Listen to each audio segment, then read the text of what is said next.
أعزائي المشاهدين، السلام عليكم ورحمة الله وبركاته. أهلا بكم في فيديو جديد من قناة كريم نور. فيديو النهارده إن شاء الله هنحاول نخليه فيديو خفيف بإذن الله، فيديو ما يتعداش ال 10 دقائق، ولكن في الفيديو بتاع النهارده يا صديقي حاول إنك تركز معايا كويس جدا، أو حاول إنك تفتح دماغك معايا في الفيديو بتاع النهارده، لأن إحنا هنتكلم على بوينت مهمة جدا جدا، مهمة لأبعد الحدود، بالذات لأي حد بدأ في حاجة أو بدأ إنه يتعلم حاجة وحاول إنه يطور من نفسه، سواء إنه يتعلم لغة، يتعلم سكيلز معينة، مهارة معينة، حاجة السوق محتاج إنه يتعلمها علشان خاطر يشتغل في السوق، أو علشان خاطر إنك تشتغل شغلانة كويسة وما إلى ذلك. حضرتك لو انت بدات في حاجه بعد فتره، بعد اسبوع اسبوعين ثلاثه وقفت من الحاجه، او حسيت انه مفيش تطور او مفيش تقدم في الحاجه اللي انت بتتعلمها، في الفيديو بتاع النهارده باذن الله هنقول الكام سبب اللي ليه علشانهم انت بتوقف. ليه لما بتبدا في حاجه بتبقى شغوف جدا في بدايتها، او بتبقى انك متحمس جدا انك تتعلمه، واللي هو باذن الله ان شاء الله الفتره اللي جايه من حياتي احاول ان انا اتعلم كورس انجليش مثلا، واحاول ان انا اتعلم لغه ان شاء الله باذن الله، ومتحمس جدا والدنيا بتبقى معاك تمام جدا، ولكن بعد فتره زي ما قلت لك بتوقف وبتحبط وما بتكملش. في الفيديو بتاع النهارده باذن الله هنحاول نقول ايه الخطوات او ايه الحاجات اللي علشانها احنا بنوقف. في العموم علشانها احنا بنحبط، احنا بنمل من الحاجه اللي احنا بنتعلمها، مش بنكمل في الحاجه دي، ومش بنكمل في الكورس اللي احنا بدأناه، او الحاجه اللي احنا نفسنا نتعلمها، واللي احنا عارفين ومتاكدين ان الحاجه اللي انا عايز اتعلمها او الحاجه اللي انت عايز تتعلمها بتبقى مهمه جدا، وبتبقى بالنسبه لك مساله حياه وموت، ولكن ليه بنوقف؟ ليه ما بنكملش الطريق بتاعتنا؟ ليه ما بنكملش ان احنا نتعلم الحاجه دي، او ان احنا نطور من نفسنا في الحاجه دي؟ في الفيديو بتاع النهارده هنتكلم على 3 خطوات باذن الله ليه بنوقف، وباذن الله الحل بتاعها. 3 خطوات قد يبدو ان هم بساط جدا، ولكن هم الاكيد وهم الاساس اللي هي ليه بنوقف وما بنكملش الحاجه دي. اول سبب هنتكلم عليه ومن الاسباب اللي بتخلينا نوقف وما نكملش في الحاجه اللي احنا عايزينها، هي بتنسى انك بدات ليه، بتنسى السبب او بتنسى الحاجه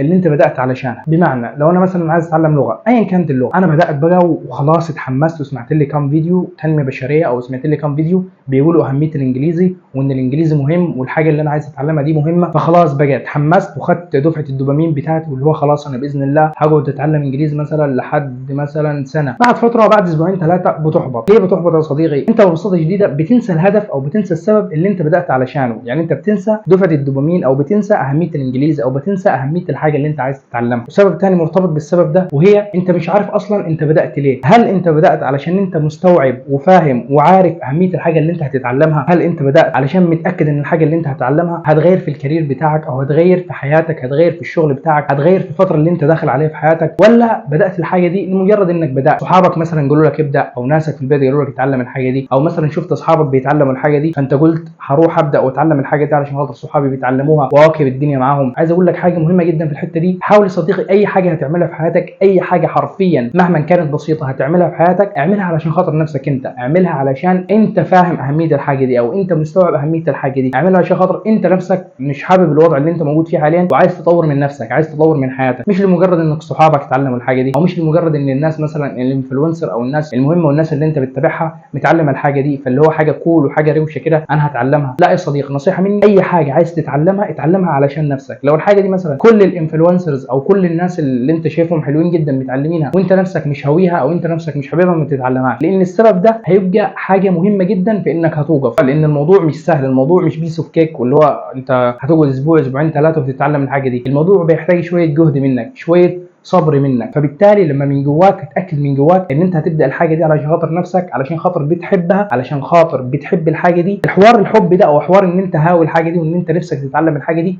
هو ده اللي هيديك البوش. والحل بتاع الموضوع ده، خلي الرؤيه بتاعتك واضحه قدامك، خلي الحاجه اللي انت بتتعلمها والسبب اللي بيخليك تتعلم الحاجه دي اكتبه في نوتس عندك على المكتب بتاعك، او اكتبه على التليفون بتاعك. حاول دايما تفكر نفسك انا ليه بدات الحاجه دي، الحاجه دي انا ليه بداتها، افكر نفسي لما بدات الحاجه دي انا كنت بفكر في ايه. حاول انك تكتب ملاحظات، موضوع الملاحظات ده مهم جدا، اكتب انا ليه بدات الحاجه دي. وزي ما قلت لك يا صديقي، اي حاجه تتعلمها، اي حاجه هتعملها في حياتك اتعلمها علشانك انت مش عشان حد تاني. ثاني سبب، والسبب ده مهم جدا من الاسباب اللي بنوقف علشانها، او ان احنا مش بنكمل ومش بنستمر في الحاجه اللي احنا عايزينها والحاجه اللي احنا عايزين نتعلمها، وهي انك بتضغط على نفسك. بمعنى انت يا صديقي مثلا بدات الكورس الفلاني، مثلا قعدت اسبوع، قعدت اسبوعين بتتعلم انبوت، بتتعلم بتاخد معلومات، ولكن بعد 3 اسابيع فكرت في نفسك كده وضغط نفسك وبتتعلم كل يوم والكلام ده، بعد فتره كده بعد 3 اسابيع مثلا او بعد شهر 10 ما لقيتش نتيجه، او النتيجه بالنسبه لك ما بتبقاش ظاهره في البدايه، ما بتبقاش ظاهره، فتبدا بقى من الحته دي تقول ان انت فاشل، ان انت ما بتعرفش تتعلم، ان اللي عملوها احسن منك، او ان اللي اتعلم الحاجه دي احسن منك. بتشتغل تضغط على نفسك، واللي هو لا انا ما قدرتش، انا مش عارف ايه، ضغط ضغط ضغط على نفسك بيخليك توقف، مش بيخليك تكمل اصلا. يعني هو طبيعي انت هتضغط على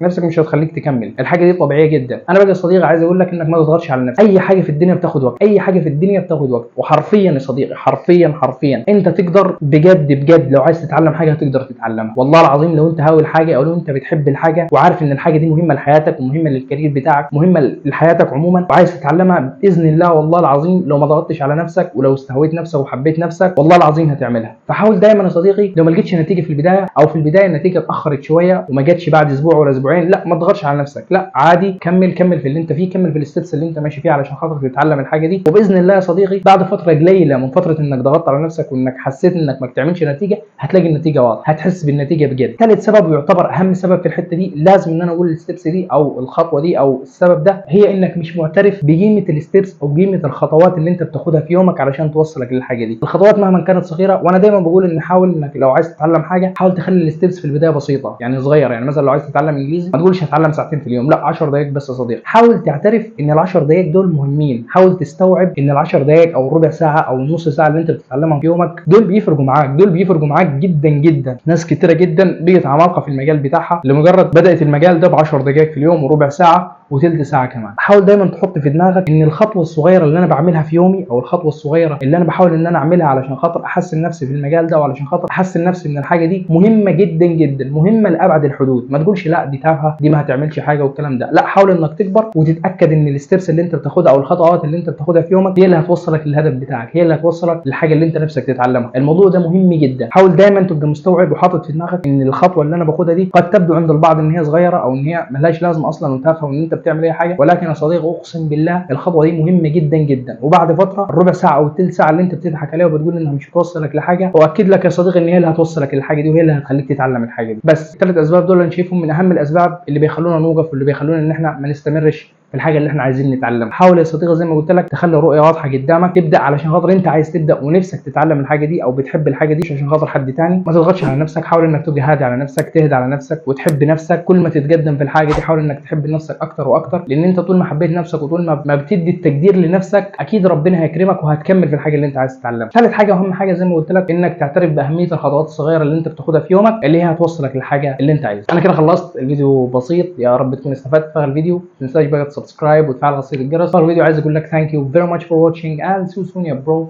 باي.